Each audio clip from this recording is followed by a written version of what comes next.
আজকে যদি আমরা দুনিয়াতে নিরাপত্তার সাথে থাকতে চাই, তাহলে ঈমান এবং আমলের উপর পরিপূর্ণ উঠতে হবে। এর বিকল্প আর কিছু নাই, এর বিকল্প আর কিছু নাই। তারপরও ভাইয়েরা আমার, যেই মানুষগুলো নামাজ পড়ে, এদের মধ্যেও কয়জন সহিভাবে নামাজ পড়ে দেখেন, কয়জনের সঠিক ঈমান আছে দেখেন। যদি হিসাব করেন পার্সেন্ট আসবেই না আমার ভাইয়েরা। এজন্য ঈমানের ব্যাপারে সতর্ক থাকেন। ঈমানকে কোনোভাবেই যেন কেউ চুরি করতে না পারে। আমার ঈমান কোনোভাবেই যেন আমার থেকে ছুটে না যায়, ঈমান থেকে যেন আমি সরে না যাই, এইটা খুব সতর্ক থাকতে হবে। কোনো কথার কারণে, কোনো বিশ্বাসের কারণে, কোনো কর্মের কারণে যেন ঈমান আমার ছুটে না যায়। আমার ভাইয়েরা, অনেক মুসলমান ভাই পরিচয় দেয়, কিন্তু আমাদের দেশে এমন কিছু জায়গা আছে, যেই জায়গায় মাজার আছে, সেই মাজারে গিয়ে সেজদা পর্যন্ত দেয় না, অথচ নামাজি। বলেন সেজদা দিলে তার ঈমান আছে? যদি মাজারে গিয়ে তার কাছে কিছু চায়, ঈমান থাকবে? চাইতে হবে একমাত্র কার কাছে? আল্লাহ তাআলার কাছে চাইতে হবে।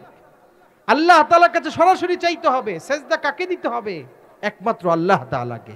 এমন অনেক জায়গা আছে যেই ভণ্ডরা মুসলমানদেরকে ডেকে ডেকে সেখানে নিয়ে তাদের ঈমানকে হরণ করছে, ঈমান ধ্বংস করে দিচ্ছে।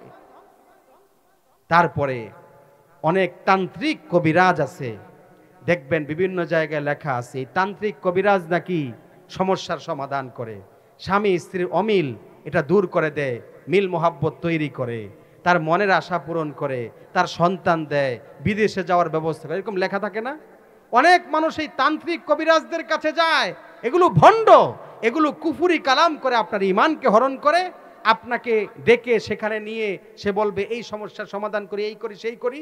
তো দুই একটা ভেলকিবাজি দেখিয়ে তো আপনাকে বলবে তোমার এই সমস্যার সমাধান করছি। এখন সেও বিশ্বাস করে আমার এই বাবা তো আমার এই সমস্যার সমাধান করে দিচ্ছে, তো বিশ্বাস করে যে এই লোক এই সমস্যার সমাধান করতে পারে, ঈমান চলে যাচ্ছে। কুফুরি কালামে লিপ্ত হওয়ার কারণে ঈমান চলে যাচ্ছে। এভাবে আর কিভাবে ঈমান যাচ্ছে? বিভিন্ন জায়গায় দেখবেন অনেক লোক টিয়া পাখি নিয়ে বসে থাকে, সালার চটের উপর বসে একটা টিয়া পাখি নিয়ে বসে থাকে।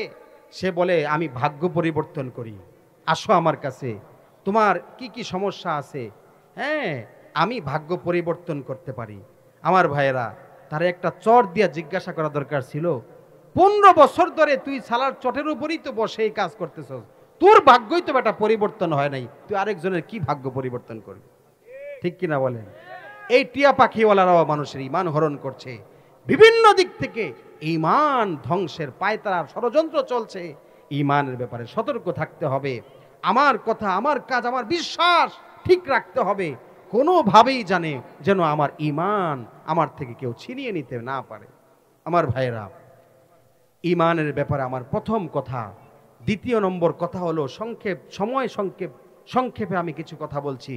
দ্বিতীয় নম্বর আমার কথা হলো, রাসূলুল্লাহ সাল্লাল্লাহু আলাইহি ওয়াসাল্লাম হাদিসে পাকের মধ্যে বলেছেন, ইন্না আতয়াবাল কাসবি কাসবুত তুজ্জার, ব্যবসায়ীদের যেই উপার্জন এটা হলো সবচেয়ে উত্তম হালাল উপার্জন। অনেক ব্যবসায়ী আমরা এখানে আছি, আমাদের বাজার কাছে, এজন্য বলতেছি ব্যবসায়ীদের কামাইটা সবচেয়ে হালাল, কিন্তু কখন হালাল হবে সেই কথা নবীজি হাদিসের মধ্যে বলেছেন। এক নম্বর, নবীজি বলেন ইদা হাদ্দাসু লাম ইয়াকযিবু, যে ব্যবসায়ী যখন কথা বলে মিথ্যা বলবে না। এক এক করে নবীজি 60টা গুণের কথা বলেছেন। এই 60টা গুণ যদি কারো মধ্যে থাকে, কোনো ব্যবসায়ীর মধ্যে, তো সে তার উপার্জনটা হবে উত্তম উপার্জন, সবচেয়ে হালাল উপার্জন। কিন্তু এই গুণগুলো যদি না থাকে তাহলে হালাল উপার্জন হবে না। ব্যবসায়ীরা আজকে খুব সতর্ক থাকি, আমি দেখি এই গুণগুলো আমার মধ্যে আছে কিনা। এক নম্বর, ইদা হাদ্দাসু লাম ইয়াকযিবু, ব্যবসায়ী যখন কথা বলে মিথ্যা বলে না। কি বলে না? মিথ্যা বলে না। অর্থাৎ বাংলাদেশি মাল জাপানি বলে বিক্রি করে না, বাংলাদেশি মাল চায়না বলে বিক্রি করে না। বাংলাদেশি মাল অনেকে আছে না, বলে এটা চায়না, এটা জাপানি, এরকম মিথ্যা বলে না।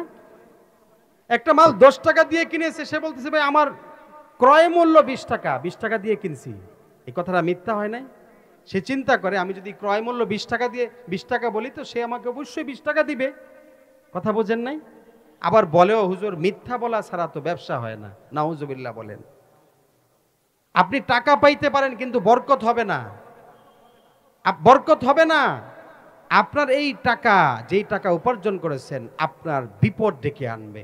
1 নম্বর, ইদা হাদ্দাসু লাম ইয়াকযিবু, ব্যবসায়ী যখন ব্যবসার মাল বিক্রি করবে, কথোপকথন করবে, এই কথার সময় মিথ্যা বলতে পারবে না। 2 নম্বর, ওয়াইদা ওয়াদু লাম ইউখলিফু, যখন ওয়াদা করবে, ওয়াদার খেলাফ করতে পারবে না, ওয়াদা ভঙ্গ করতে পারবে না। যেমন একজনকে কথা দিল, ভাই আমি তোমার কাছে এত টাকা এটা বিক্রি করব।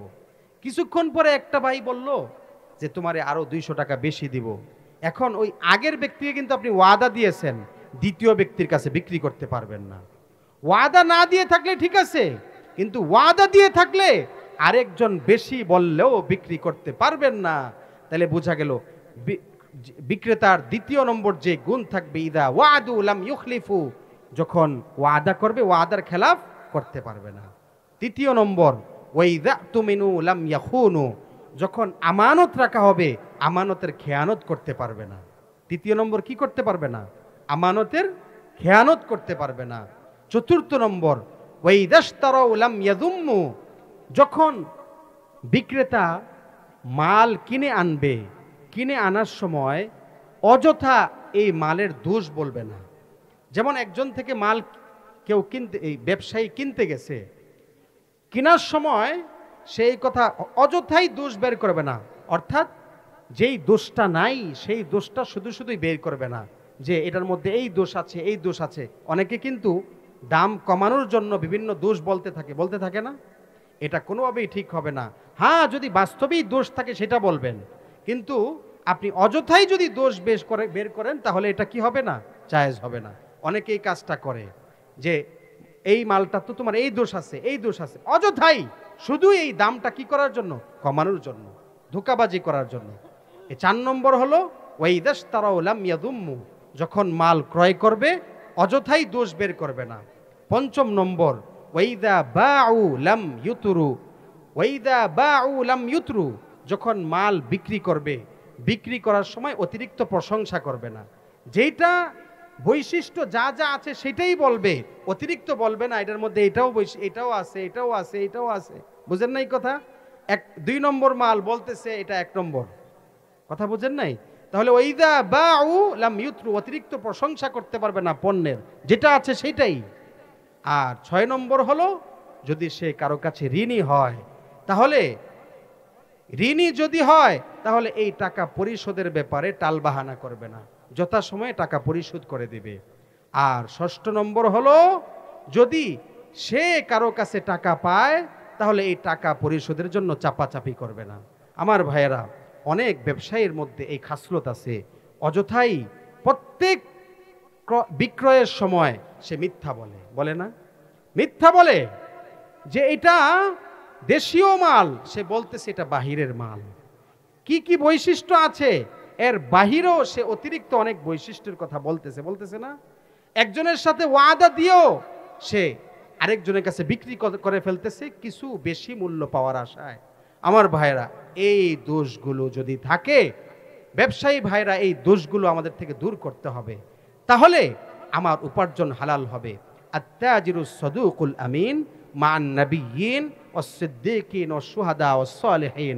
রাসূলুল্লাহ সাল্লাল্লাহু আলাইহি সাল্লাম বলেছেন যে এই আমানতদার সত্যবাদী ব্যবসায়ী যারা এইভাবে ব্যবসা করবে তাদের হাসর হবে নবীদের সাথে, সিদ্দিকদের সাথে, শুহাদা শহীদদের সাথে, সালেহীন নেককার বান্দাদের সাথে।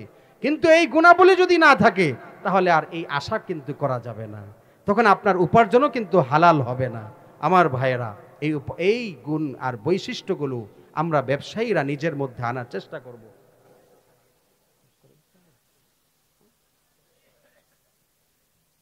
তো আল্লাহ রব্বুল আলামিন আমাদেরকে আমল করার তৌফিক দান করেন।